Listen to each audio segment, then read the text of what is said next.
Assalamualaikum warahmatullahi wabarakatuh.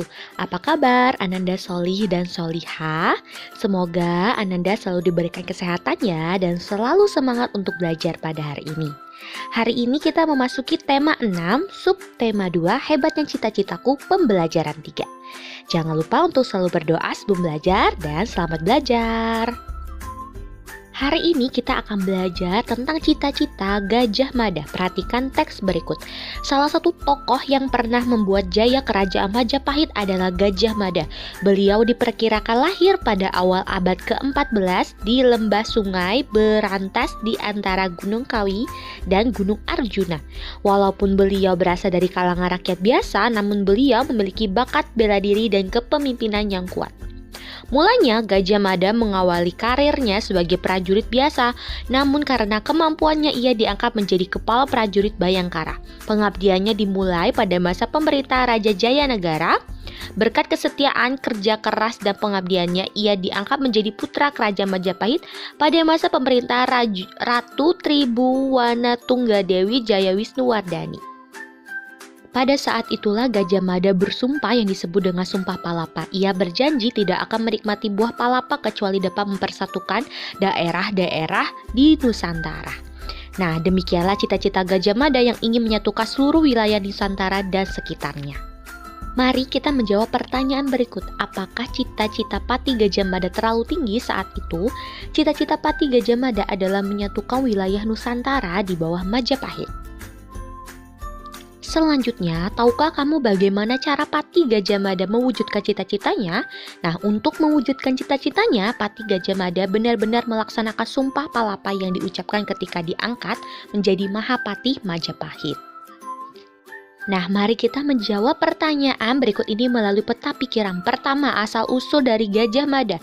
Gajah Mada berasal dari kalangan rakyat biasa, bukan dari kalangan keluarga kaya ataupun bangsawan. Kedua, apa itu cita-cita Mahapati Gajah Mada? Yaitu menyatukan seluruh wilayah Nusantara di bawah kekuasaan kerajaan Majapahit. Selanjutnya, perjalanan karirnya. Memulai pekerjaannya sebagai anggota prajurit Bayangkara dan Patih Kerajaan Majapahit pada masa pemerintahan Ratu. Sikap dan nilai yang ada pada diri Gajah Mada, pertama ia mempunyai sikap yang kerja keras dan terus menempa diri. Dan nilainya adalah teguh.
Kamu telah mempelajari berbagai jenis sumber daya alam yang ada di sekitarmu. Nah, sumber daya alam adalah segala sesuatu dari alam yang dapat digunakan untuk memenuhi kebutuhan hidup manusia.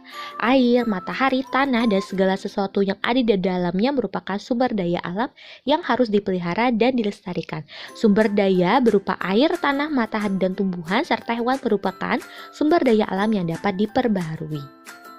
Nah, beberapa sumber daya alam tersebut dapat berupa berbagai bentang alam seperti sungai, danau, laut, tanah, dan lain sebagainya. Nah, untuk lebih paham, perhatikan tabel berikut ini. Nah, sumber daya alamnya misalnya adalah air. Nah, terdapat di sungai, manfaatnya adalah untuk mengairi sawah. Lalu hewan terdapat di hutan, manfaatnya untuk bahan makanan. Dan kayu terdapat di hutan itu untuk bahan bangunan, serta minyak bumi yang bermanfaat untuk bahan bakar dan batu untuk bahan bangunan. Kesimpulan pembelajaran kita pada hari ini, pertama, salah satu cita-cita Pati Gajah Mada adalah menyatukan wilayah Nusantara. Kedua, keragaman suku dan budaya semakin memperkuat persatuan dan kesatuan bangsa. Ketiga, sumber daya alam adalah sesuatu yang ada di alam yang dimanfaatkan untuk memenuhi kebutuhan hidup manusia. Demikian pembelajaran pada hari ini. Wassalamualaikum warahmatullahi wabarakatuh.